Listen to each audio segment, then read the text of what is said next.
the commitment to become a zero-carbon emission country by 2070 has positioned India as the leader in sustainable development at the World Economic Forum this year in Davos. To take this initiative forward, CNBC-TV18's managing editor Shereen Bhan spoke to global leaders to discuss how public-private cooperation can accelerate climate action and carve a path to a green future. Let me get started with you.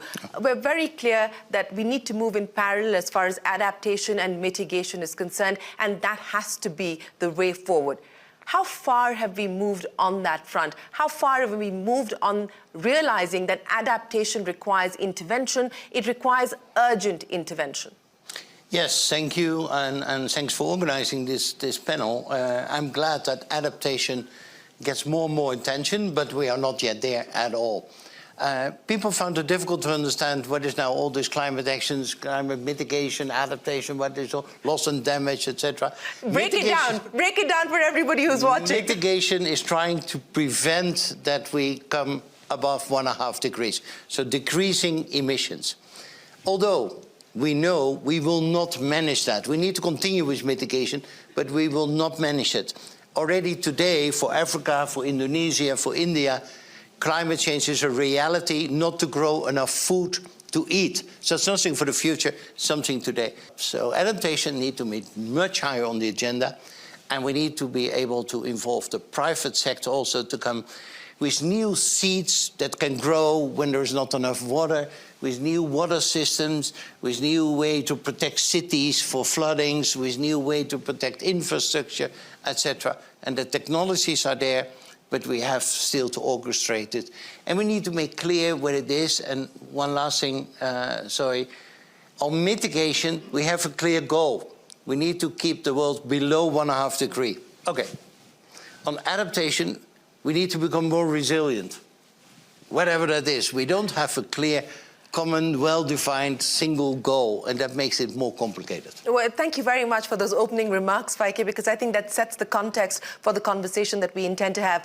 So that's a fairly frustrated voice that I hear on the panel, and also a reality check. Bob Moritz, let me address this issue with you. As Faike pointed out, and you were talking to me about this as well just before we started, that if there were 80 CEOs in Davos who were talking about climate change and the need for intervention, the need for collaboration, why is Faike saying that there is no will at this point in time? There is no access to finance. We don't know who to go to, where to go to, and how to put those two together.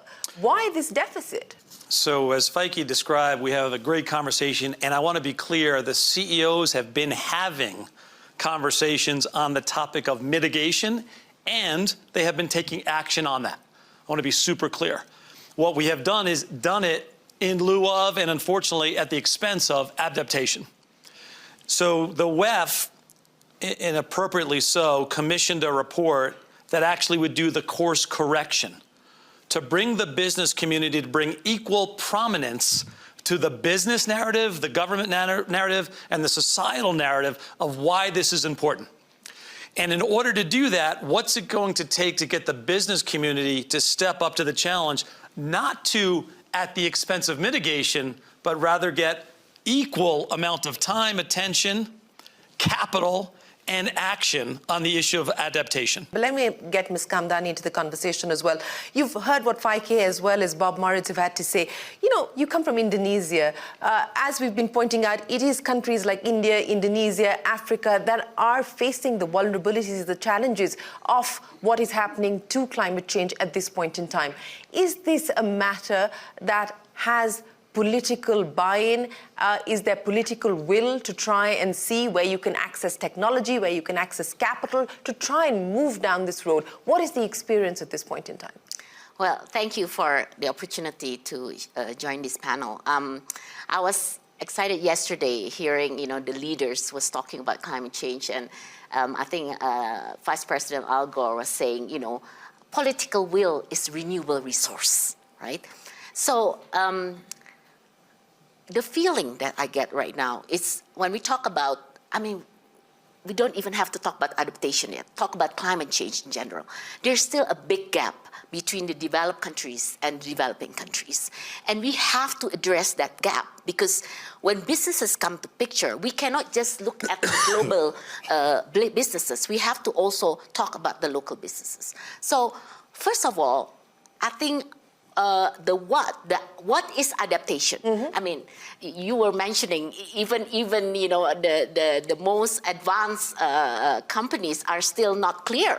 You know, how about us? You know, where we're coming from? You know, we're between. I mean, mitigation is we're starting, but adaptation is still very far off. Right. So what it is actually needs to be social. I mean, we need to educate. And what kind of program can we actually do?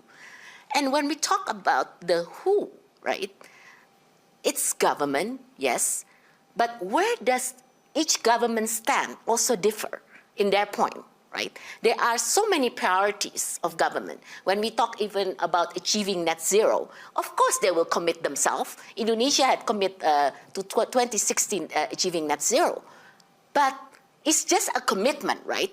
We know that that has to be translated to companies on how they're going to achieve the net zero. So the work needs time. It is a process. And I just feel like we're running behind this time, right? And so that's, I think, bringing the actors. This is definitely a stakeholder engagement. We need to bring all actors in place. And this cannot be just government, business. It has to be all, the civil society. Right in pointing out that it requires a much more holistic approach, and we need to look at issues like social justice and gender justice as well when we talk about the road to adaptation. But, you know, Indonesia has passed on the G20 baton to India. So let me come to you, Paramayor, and address the issues that have been raised by the panel here. In the context of India, you know, the how, have we been able to address that? In terms of being able to measure what needs to be done, how is the government looking at this issue at this point in time in terms of identifying outcomes, impact, and more importantly, what is the biggest challenge that you face when we talk about adaptation and the need for adaptation? Is financing the issue? Is technology the issue? Is will the issue? What are the deterrents? Sure. You know, as we, the G20 presidency is currently with India, you know, just to remind ourselves that the overall theme is one Earth, one family, one future. And I think in an interconnected world, you know, mitigation or adaptation, both are equally important. But we are coming out of COP27 and the sort of rebalancing of bringing adaptation back to the table, as was discussed, is very relevant for India. If you look at our NDCs, both mitigation and adaptation are equally balanced. What we are trying to do is we are trying to identify the most vulnerable areas. So where the cities, you know, coastal areas, food and agriculture, infrastructure. So it's important to have a vulnerability index, which is something which we have started doing, so we can prioritize areas for adaptation, which the Prime Minister announced at Glasgow, lifestyle for the environment. How can individuals and communities adapt to climate change, which is very, very real in India? You know, whether you're using less water or whether, you know, you are using less electricity in an era of climate change. So that's a major program which will also feature in the G20. And of course, climate, environment, life, the energy transition are all major themes in the G20. But one point which we've always been emphasizing again, and, you know, so, you know, where's the money? And so climate financing, the technology transfer will be important, but capacity building as well. So there are major challenges in India. The government, you know, will do everything it can. It's got ambitious programs on adaptation as well. Climate, obviously on emissions mitigation, that's another agenda, but they go together. I think climate change has got to be looked at holistically. And so in India, we are very cognizant of the reality of the now of the now. And we believe we are acting on it, and hopefully this message can resonate in the G20 as well. So 3 important points that you talked about. Where's the money? I'll get to Bob and Faike with that question in just a second. Building capacity and capabilities, and of course the issue of technology and technology transfer. Jacqueline, let me come to you. You know, Jacqueline is the food person on this panel, as she called herself. So in light of what you've heard today, the answer also lies in being able to provide equitable innovation, frugal innovation at scale to be able to achieve some of these immediate challenges that we need to address. How confident, hopeful do you feel in your own experience with what you are doing that we will be able to get to that? Thank you. It's great to be here. Great to be part of this conversation as a mission-driven innovator. But I'm very optimistic when it comes to technology, and I think there's amazing technology that's already out there. I think we can talk about climate-smart technologies, whether it's climate-adapted animals, it's crops that are drought tolerant, heat tolerant, even early warning systems with the potential for AI to predict disease outbreaks or weather events. I think so. I'm very confident that the technologies that are out there exist. And even when you look at the difference between global yields in the first world versus the third world, that it can be so much better than it is today. Some of the issues are surrounding the fact that many people think that, well, those are technologies that are only accessible or only applicable to large-scale agriculture. But that's not true. As we know, 80% of all farmers are smallholder farmers, and there are a lot of technologies that scale up and scale down. And so it's really what I am most concerned about is actually access to those technologies. Historically, it's been the biggest issue, is access. So assume we can get technology to the places that it's needed. How do we get farmers who are very traditional, it's a livelihood, it's not necessarily a business, how do we get them to be a part of the solution as well as a rapid adopter of new technologies to make this impact? And so, this is an area where I think, the importance, if you talk about infrastructure and the needs of infrastructure, that will facilitate Digital infrastructure will facilitate access, it will facilitate adoption of technologies, and I think mostly because it will facilitate the education. This is the human component, this is the community component of it, and the education. You have to educate the youth, the young farmers, the people who are going to be the next generation farmers on what's coming. Jacqueline, let me address this issue with you. Since we're talking about solutions, we're talking about the next steps now. In your experience, in the context of the conversation that we're having, what would you like the private sector and governments to prioritize at this point in time to make any headway?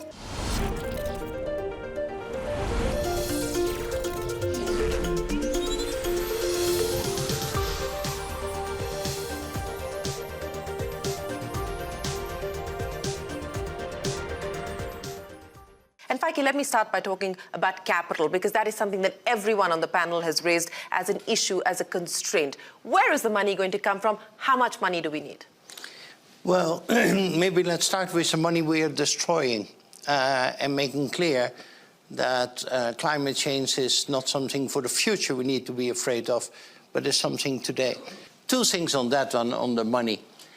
The business sector needs to step up, and one thing which I'm a little bit puzzled about is that the business sector has two reasons to join the adaptation.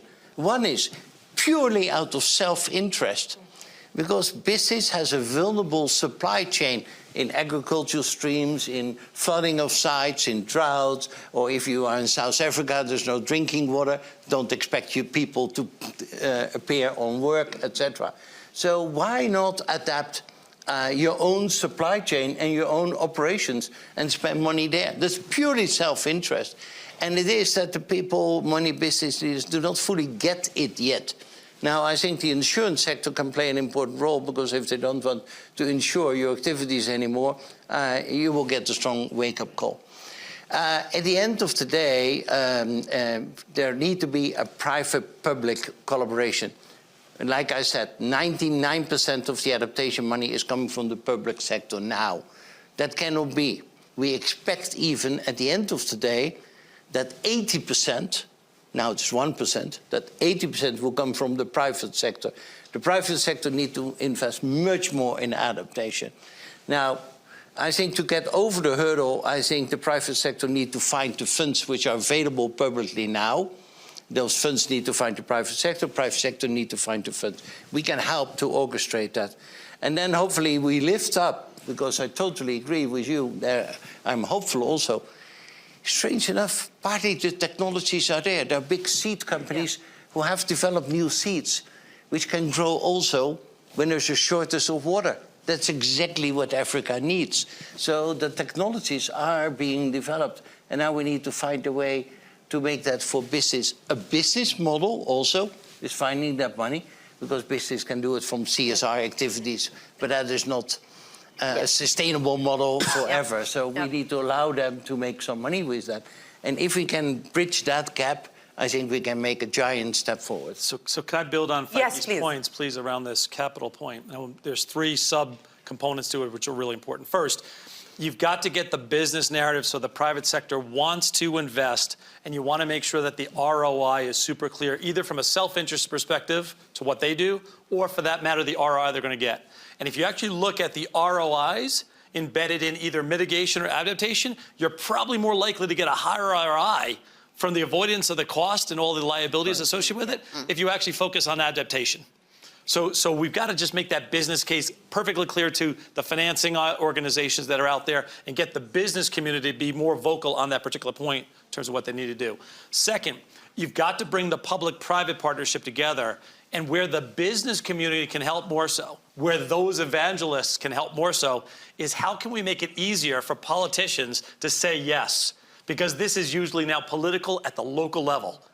It is a crowded agenda in terms of what they are focused on, spending money on, and especially as you go into an environment where there's going to be less revenues and therefore less ability to invest. How do you make it a higher priority? So we've got to help the politicians in terms of why this is so important, which goes to the third point. How do I not only deal with the capital necessary to get to the large-scale infrastructure projects, but how do I get the capital to the right people at the local farm level to then be able to leverage that technology, change the way they actually do some things, and actually get it to the ground in the small and medium-sized enterprises where candidly the biggest inclusive economic opportunity is for them personally, as well as the societal impact that it can have. Jacqueline, let me address this issue with you. Since we're talking about solutions, we're talking about the next steps now. In your experience, in the context of the conversation that we're having, what would you like the private sector and governments to prioritize at this point in time to make any headway?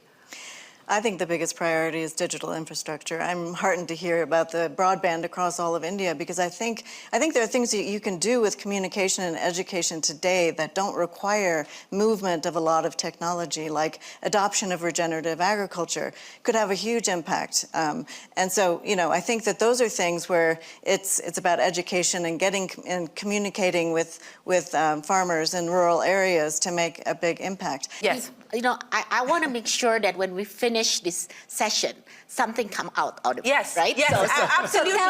So tell us what exactly we should do, right? Because we can't say we just do on our own, like you said. You can't rely on it. We can't, right? We have. Please tell us, how are we? What is the? Is there a specific model? I mean, should we come up with specific program, whatever? I mean, should we do it bilaterally? I mean, should we not relying on this big money there? But thank you. That is the perfect conclusion that we're looking for. Yes, Paramayor. No, I'm just saying, you know, I don't know if any white smoke is coming out of this session. But, you know, certainly I'm not holding my breath. As you said, you know, it'll happen when it happens, if it happens. It's good to know that loss and damage is on the agenda.